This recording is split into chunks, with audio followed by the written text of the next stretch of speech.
Since Russia's full-scale invasion of Ukraine in February last year, over 70,000 possible war crimes have been committed by the Russian armed forces.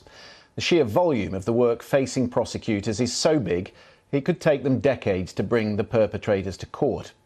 There are thousands of videos of alleged atrocities circulating on social media. One such film appeared in the first week of March. This is the video, widely seen on Twitter. The man in the picture, an unarmed Ukrainian soldier. It's a video of an execution.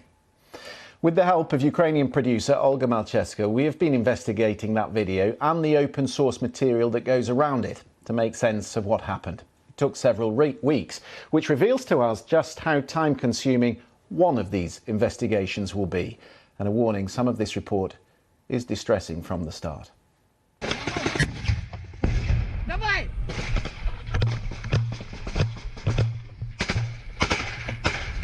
The battle for Bakhmut. It is the longest sustained Russian assault of the war.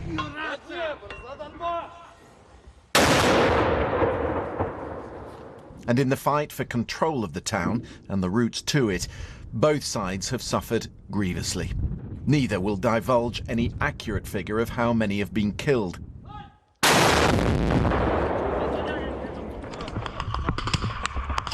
But in the midst of this savage conflict, there are some horrific crimes being committed. One of which was captured on film.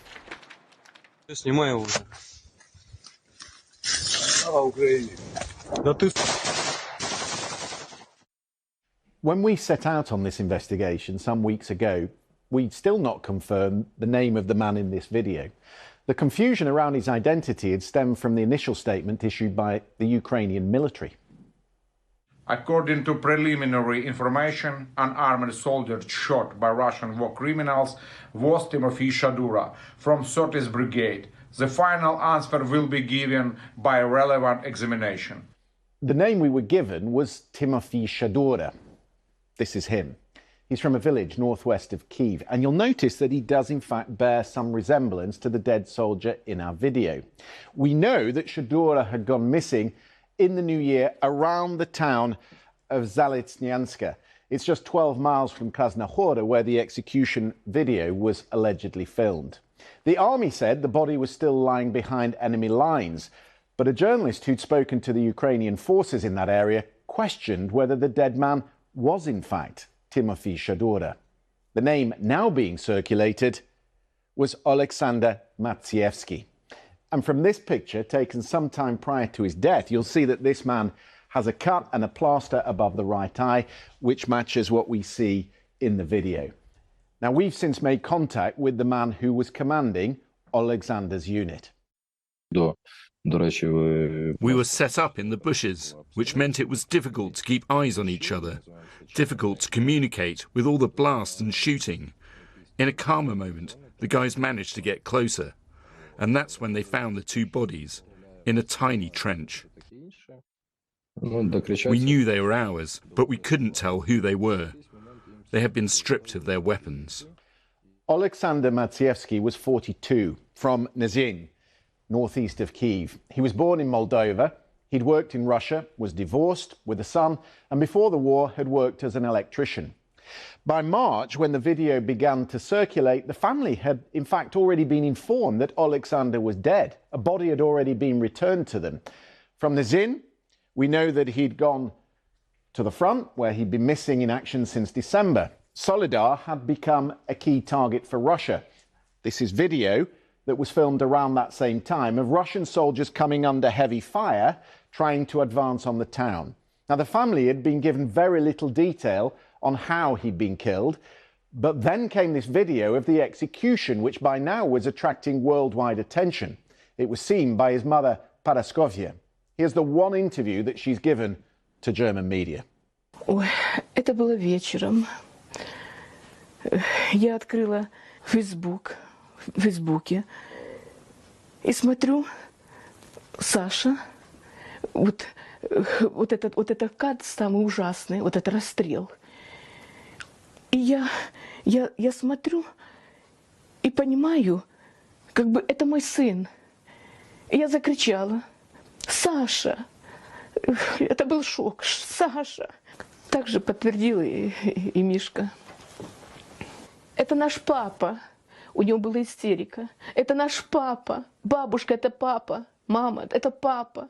Как он курит, как он стоит, как он... Это была страшная истерика. Это был крик души. Это плакал, сильно плакал. Просто плакал, рыдал в трубку. Now remember that until this point, we thought and had reported that it was this man, Timofey Shadura. The world's media, including the BBC, had to issue a correction. From that moment, Alexander would become the image of the resistance. His face had been appearing all over social media and even in the artwork on the side of buildings. A week later, President Zelensky presented Alexander's mother with the Golden Star. Slava Ukraini. Slava Ukraini, glory to Ukraine, which were Alexander's final words. So where was he killed? Why was he alone, seemingly isolated from his unit? And who were the Russians that killed him?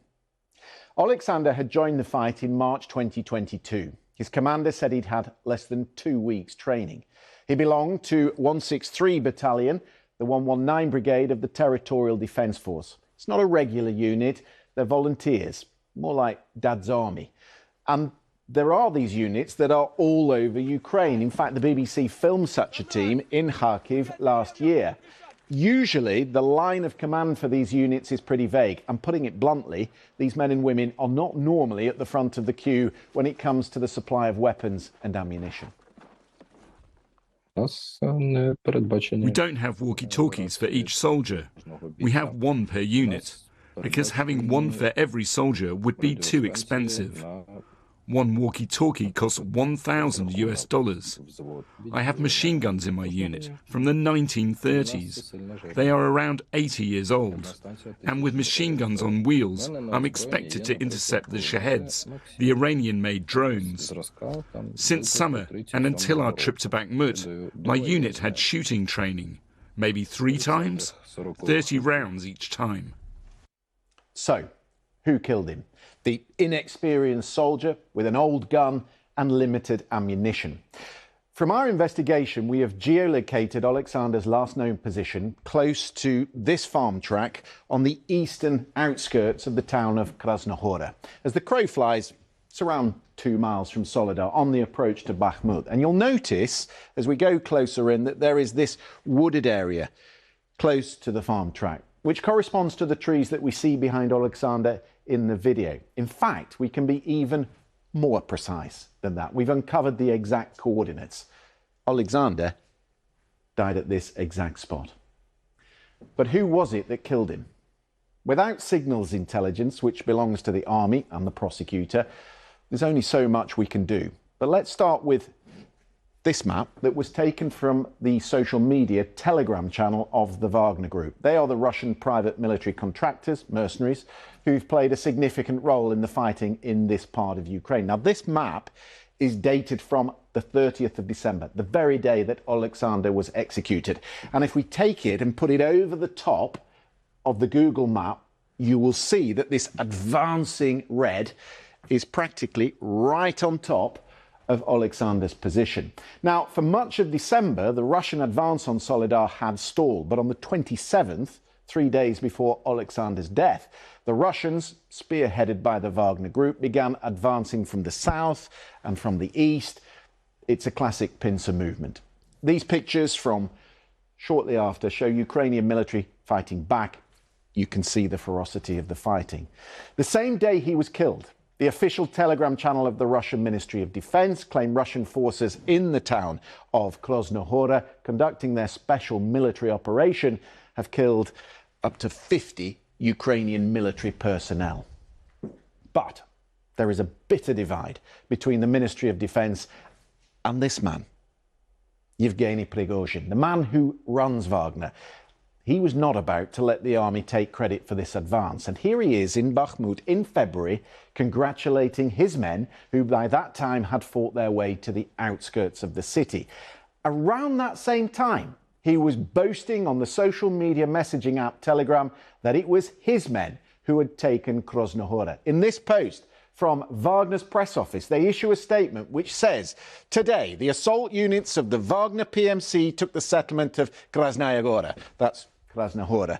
I want to emphasize, he goes on, that there is nobody else around Bakhmut, no other special units within around 50 kilometers. There are only fighters of the PMC Wagner who will take Bakhmut. And we have found within these very same channels of communication a series of photographs of his men inside the town. Now again, we've geolocated these photographs. This one was taken at the western exit of Krasnohora, and this one from within the town, this is outside the Artemovsky construction factory, puts them down here on the southwestern edge of the town. Now, many of these men who were fighting for Wagner at this time in eastern Ukraine were former Russian convicts who were offered pardons if they served and survived 6 months. In just the past week, some have returned to Russia, but many have not. There are Russian mothers and wives posting photographs on Telegram of loved ones who have simply disappeared. And in February, around the same time Alexander's body was returned to his family, there was film from Novosibirsk in Russia of scores of these unnamed coffins that had been returned from the same battle. Many were killed, and some were captured. Our colleague Olga Matchevska has spoken to the Prosecutor General of Ukraine about his investigation.